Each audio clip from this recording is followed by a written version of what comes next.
20-20,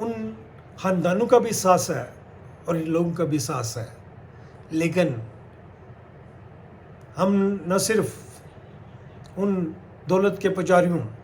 جو ایجنٹس ہیں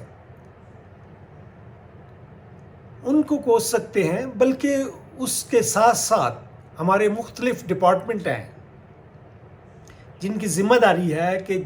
اب کوئی ملک سے باہر جا رہا ہے یا بارڈر سے باہر جا رہا ہے تو آپ دیکھیں وہ کیوں جا رہا ہے،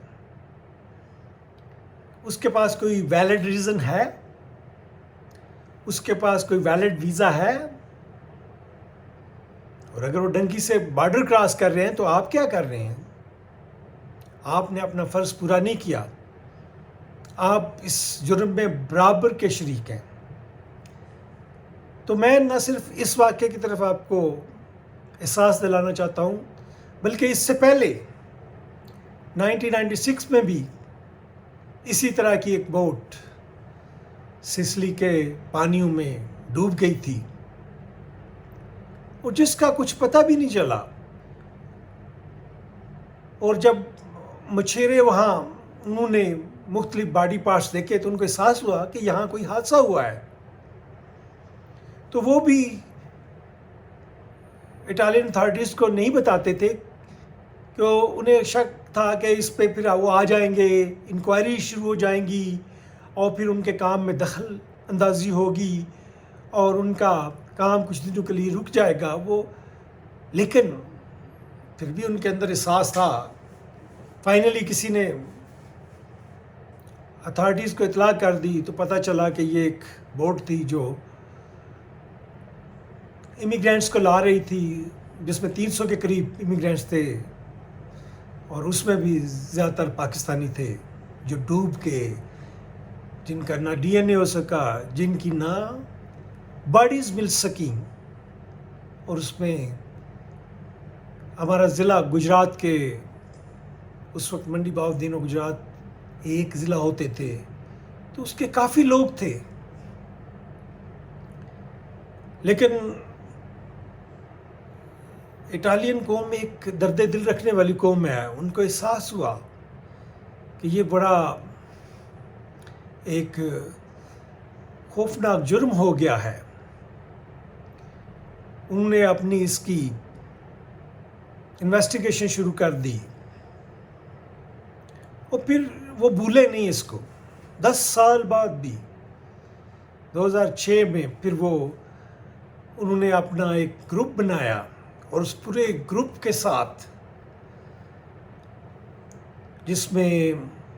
خواتین مرد دونوں، ڈاکٹرز، انجینئرز اور فلینتھراپسٹ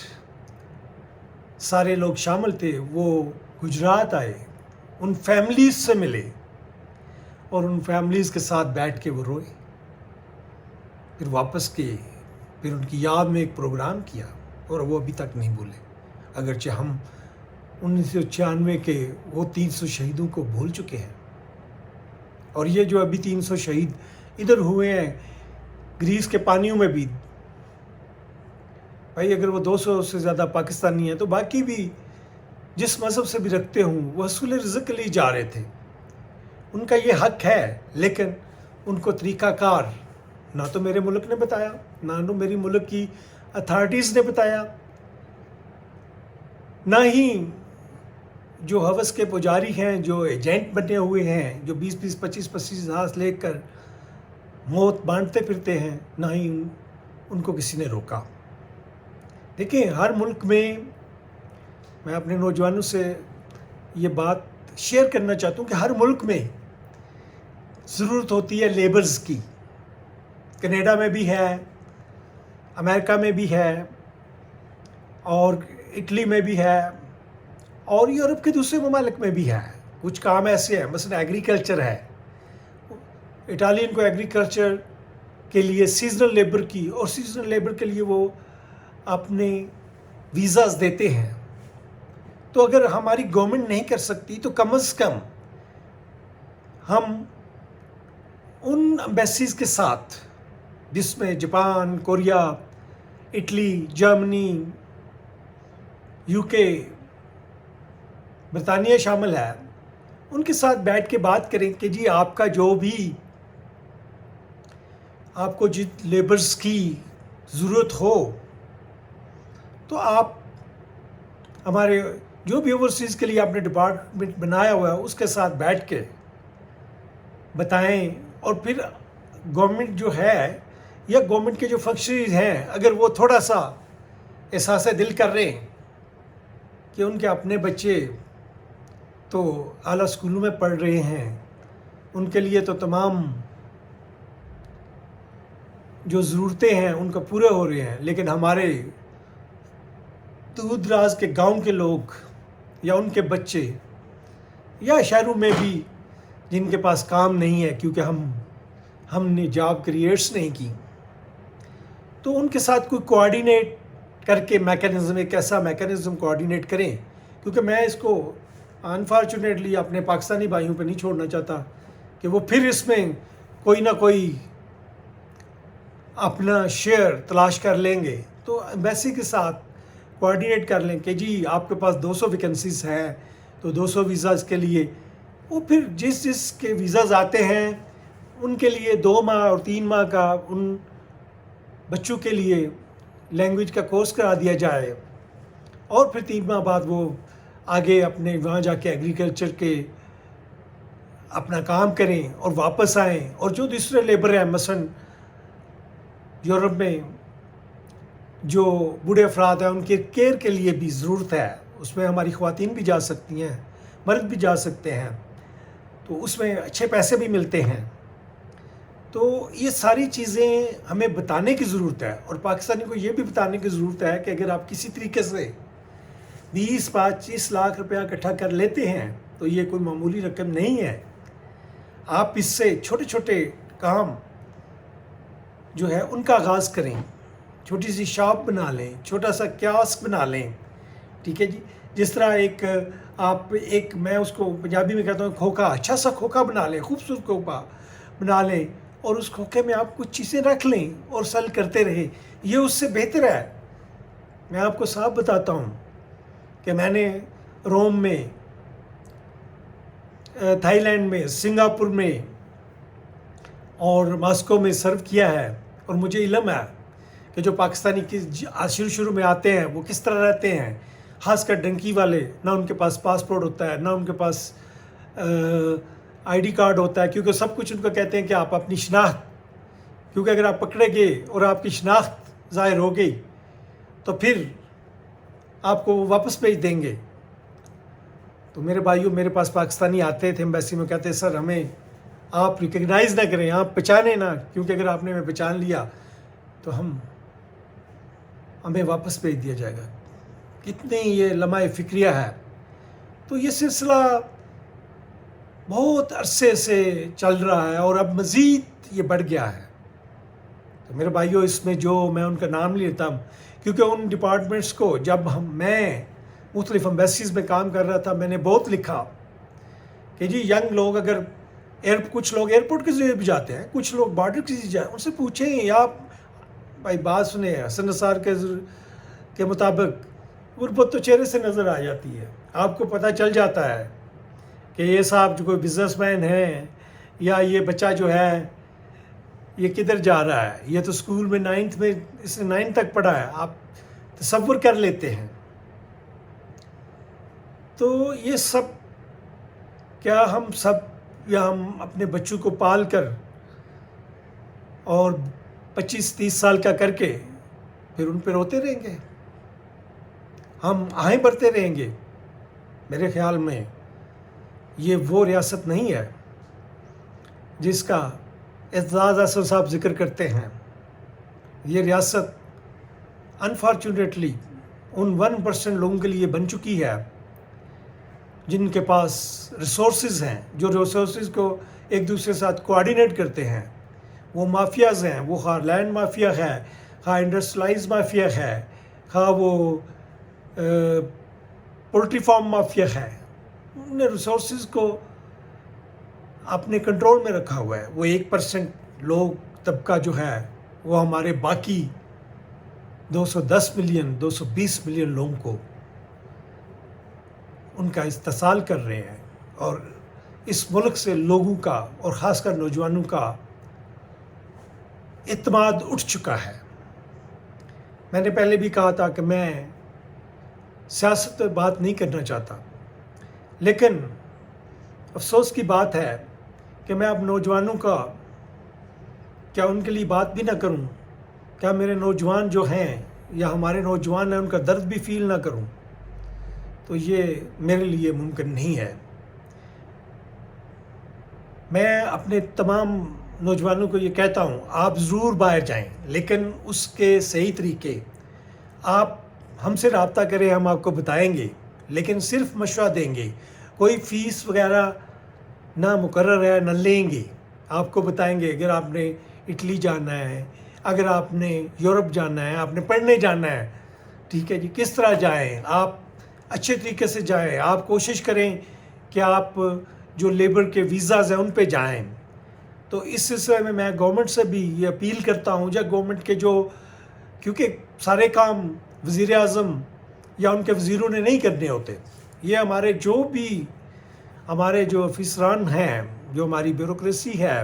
وہ بڑی پاورفل ہے، جو منسٹری آف اوورسیز پاکستانی سے بیٹھے ہیں یا جو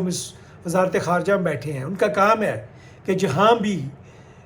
پاکستانی لیبر کی ضرورت ہو، جہاں بھی ہو، وہ ان کا کام ہے کہ وہ بتائیں، اور پھر آگے یہ چیزیں ڈسیمینیٹ کی جائیں، ریڈیو کے تھرو، ٹی وی کے تھرو۔ بھائی ہمیں بتانا ہمارا فرض ہے، تاکہ لوگوں کو ان کو ایجوکیٹ کیا جائے کہ بھائی آپ 20-25 لاکھ ہے تو یہاں کام شروع کریں۔ ان کے لیے ڈیفرنٹ کام، پولٹری فارم بنائیں، آپ چھوٹی شاپ بنائیں، آپ کوئی اور کام شروع کریں، جو بھی اس کے لیے ہمیں جو اسکلڈ لوگ ہیں یا جو پروفیشنل ہیں ان کے ساتھ مل کے کوئی لایا عمل بنانا پڑے گا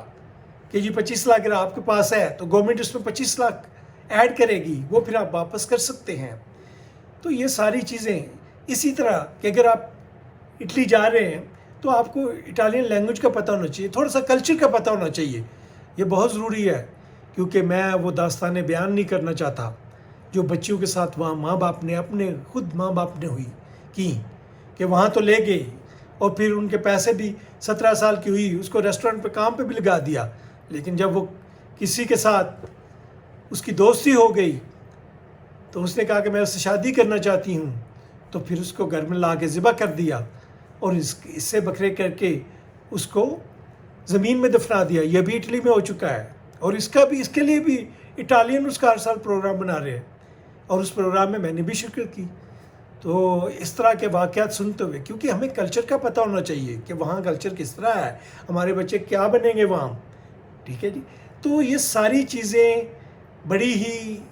ضروری ہے سمجھنا، اور حصول رزق اور باہر جانا میرے نوجوانوں کا حق ہے،